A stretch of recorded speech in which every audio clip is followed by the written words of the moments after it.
the show to kickstart here from Coonabarabran, a gentleman who has been lucky enough to experience what all of us want to. His name is Brett Bowman. I'm very keen to hear his Kosciuszko story. Brett, welcome to Racing HQ on this Thursday. How are you, mate? I'm very well, thanks. It's great to be here in great company.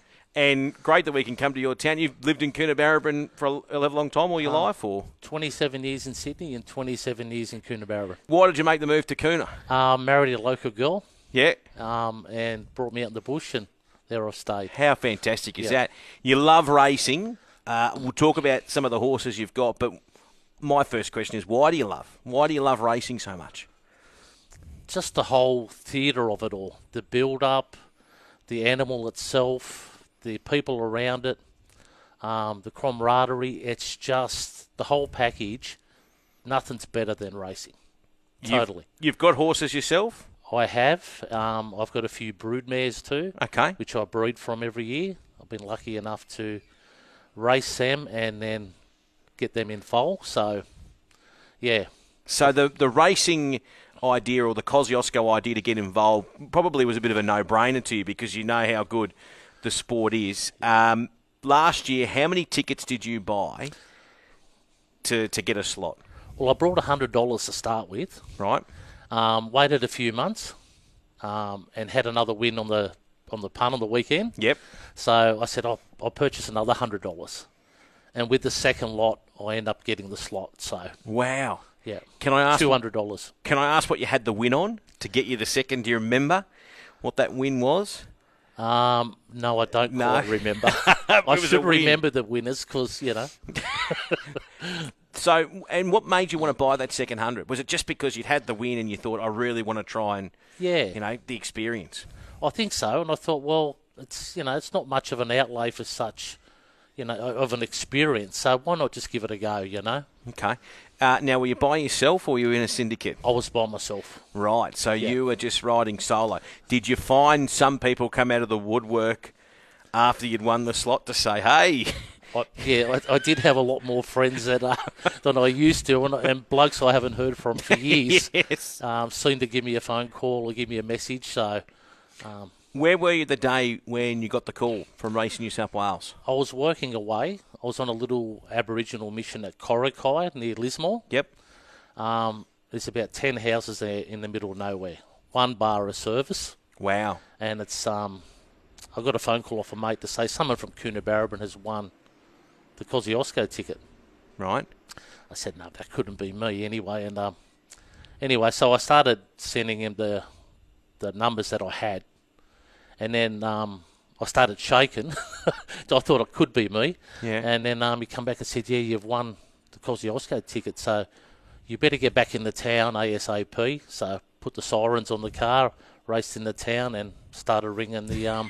I love you put the sirens on. Put the sirens you had to get on, back full into steam town. ahead, yeah. You bought them you bought them at a venue? No, I brought them online. Oh, so you bought them online, okay. Yeah, so I've been a long time tab supporter. Yep. I always have. So I just brought them on the line there. That way I wouldn't lose the tickets or, And you've raced back into town. Yep. Then you get the call from Race New South Wales. What was that like? I mean, you already knew it was sort of coming or expected that call, but still to have that confirmation. Yeah, it just takes your breath away. Honestly, you could feel your heart beating. Everything's just so clear. Like you're just in another world, basically. You're just so excited. What can happen? The unknown. Yeah. Now you pick a horse. That process to pick that horse, was that, had you already made your mind up, or you love your racing? Did you want to do some form? I sort of knew the form of the horses already, and I had a few picked out.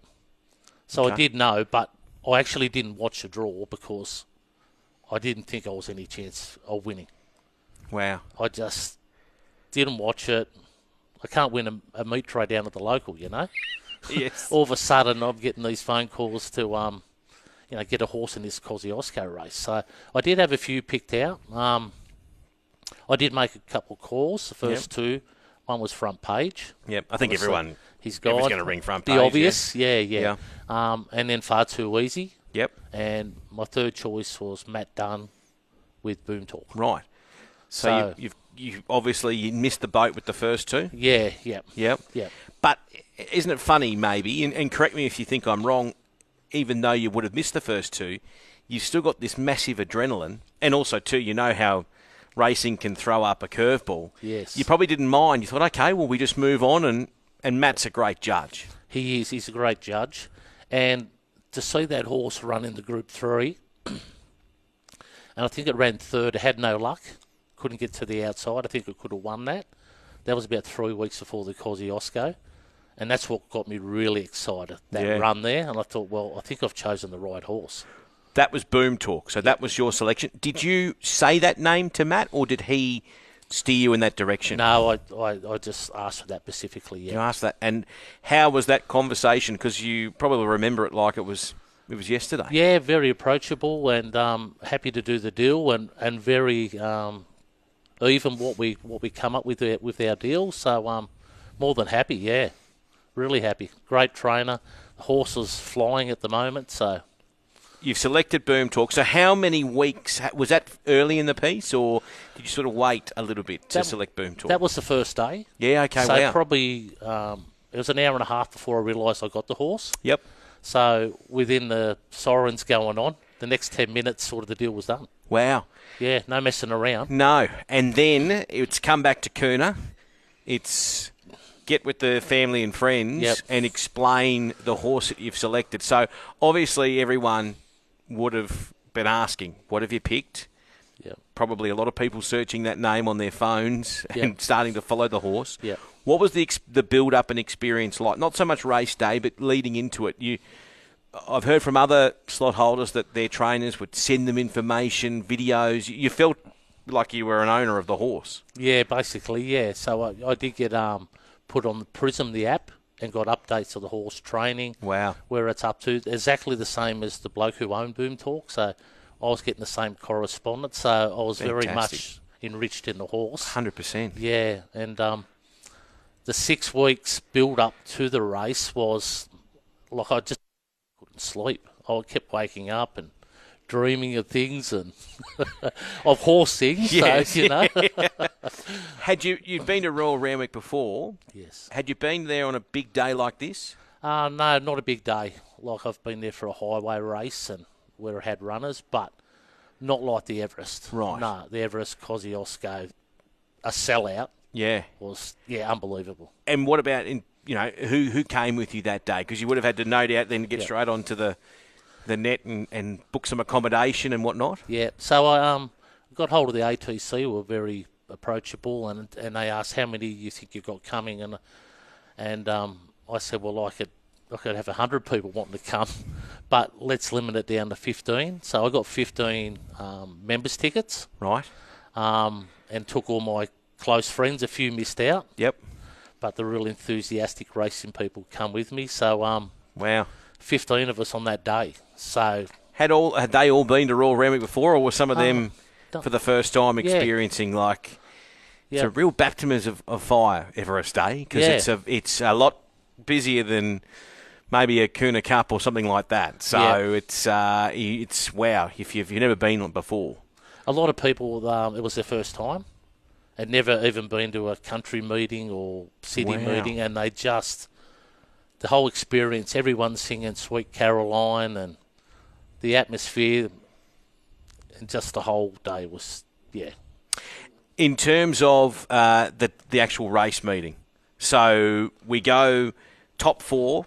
You get the race meeting done and dusted. You get the race done. Do you remember being in the Theatre of the Horse? Yeah. I do. Remember I was there with Matt, and we had Nasharilla riding, so a great jockey too. And I was in there with my family. Like there was only the close ones who were allowed to go in there with us. So I was there with me 3 kids and my wife. And just, the whole build up to it was unbelievable. You could just hear your heart beating, it was just surreal. Best day you've had at the races? Best day I've had at the races. Fantastic. Well, we're here at Cooner. We're chatting with Brett Bowman. That day at the races, Brett, you're standing in the Theatre of the Horse. You're there. You run 4th. as you're walking back and you're debriefing with Matt and the team, what's going through your mind? Wasn't disappointed at all. Like, to run fourth in that race was great, you know. The horse, I think it would have ran better if conditions suited. You just got to pick a wet tracker or a dry tracker or an all-rounder. But it didn't like the conditions, but tried its heart out, and it was prepped up to the nines.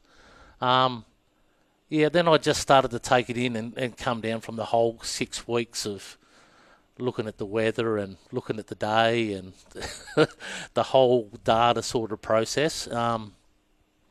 And just sat down with the mates and just soaked it all in, basically, the rest of the day. And the Everest race was on afterwards, so... The wonderful byproduct too, which we've now since found out, is that you actually have a horse with Matt Dunn. You've bought a horse. Yeah, funny story. Because I had a bit of luck with that, with the Kozi, that I went to the classic sale, Inglis, and I saw a Spirit of Boom there, which is the same as Boom Talk. I liked it, and I had a friend recommend it to me, the breeder, Verna Metcalf, and so I decided to buy it. Got it pre-trained and broken in at Tamworth, and it's currently with Matt Dunn in the work now. It's a 2-year-old. It's called Boom Boom Bowie. Yes, okay. So, I just hope, like, it's a bit of an omen, you know. So, people that are listening to this and you want them to get involved with the Kozi, obviously you're going to buy tickets yourself and try and do it all again. But what would you say to people that are, whether they're buying one or they're buying $100 worth?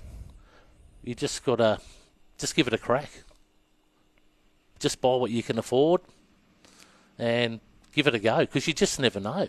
Yeah. Like, honestly, I didn't think I had any chance.